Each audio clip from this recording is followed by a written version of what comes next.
গ্রামে আসলে কি বসে থাকা যায়? বসে থাকা যায় না। গ্রামে আসলে মনে হয় কোন জায়গায় গেলে ভালো লাগবে, কোন বাড়িতে যাব, সারাদিন এই টেনশন। তো এখন আমরা সবাই এসে পড়ছি নদীর পাড়ে ঘোরার জন্য। আর নদীর পাড়ে আসলে তো মনটা একবারে ভালো হয়ে যায়। তো এই তো হাঁটতে হাঁটতে নদীর পাড় আমরা এসে পড়ছি।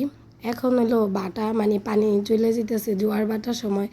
এখন পুরা নদীটা ভরা। আর বিকাল হলে পানি আর একটু কমবে। এই সময় থেকে শীতকালে আসলে বেশি ভালো লাগে। শীতকালে পুরা নদীতে অল্প পানি থাকে আর রাস্তাঘাট সব শুকানো থাকে, হাঁটতে ভালো লাগে। বাট আমি যখন সুযোগ পাই গ্রামে আসার তো কখনোই সুযোগ ছাড়ি না। তো এখন সুযোগ পাইছি, এসে পড়ছি।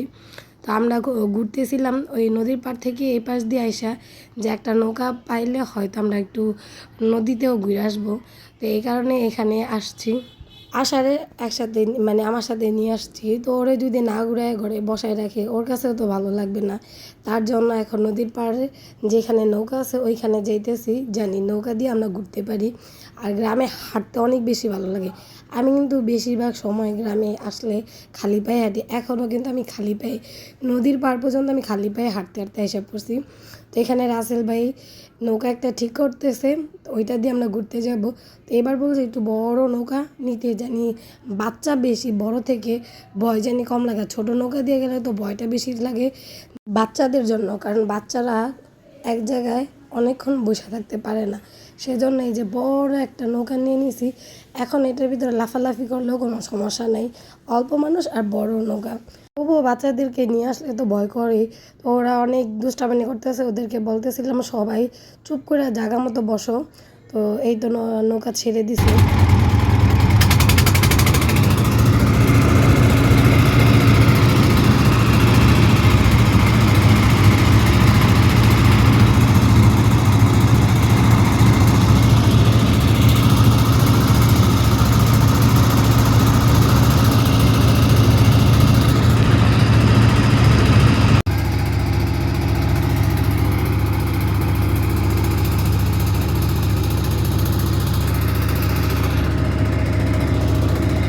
এবার একটাই কষ্ট, সেটা হলো চরে নামতে পারি নাই। চরে হাঁটতে অনেক বেশি ভালো লাগে।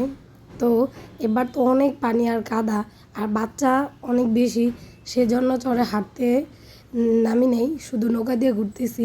আর নৌকা দিয়ে ঘুরতেও ভালো লাগতেছে না, এত রোদ পড়ছে, রোদে মনে হইতেছিল পুড়ে যাব। তো আধা ঘন্টার মতো ঘুরছি, ঘোরার পরে এখন এই তো আইসা পড়ছে আমাদের ঘাটে। এখন আমাদেরকে নামিয়ে দিবে। গ্রামে আসলে ভালো লাগে না, এটা শব্দটা ভুল। আমি তখন বলছিলাম যে ভালো লাগে নাই, নৌকা দিয়ে ঘুরতে অনেক ভালো লাগছে। হ্যাঁ, রোদটা একটু বেশিই ছিল। এখন বাচ্চারা বলতেছে গোসল করবে নদীতে, তো নদীতে গোসল করবে, সেজন্য কি করব দেখতেছিলাম কোন পাশে পানি অল্প, ওই পাশে যায়া গোসল করাবো। এই কারণে এই কাদাগুলা দিয়ে হাইটা হাইটা যাইতেছিলাম।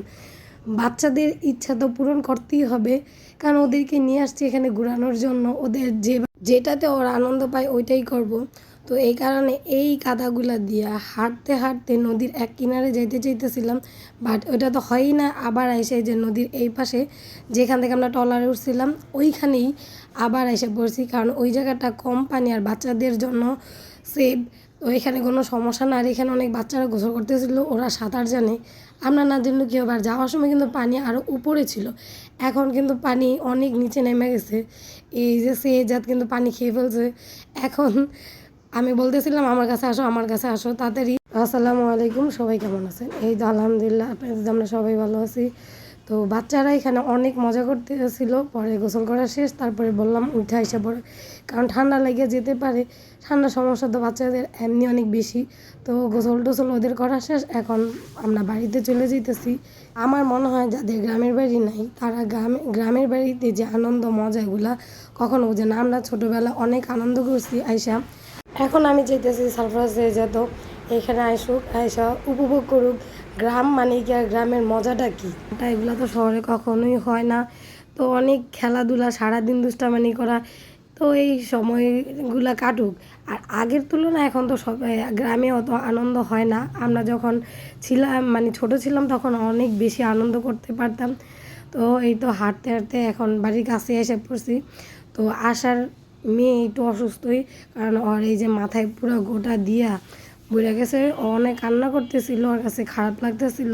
তো সবাই ভালো থাকবেন, সুস্থ থাকবেন, আল্লাহ হাফিজ।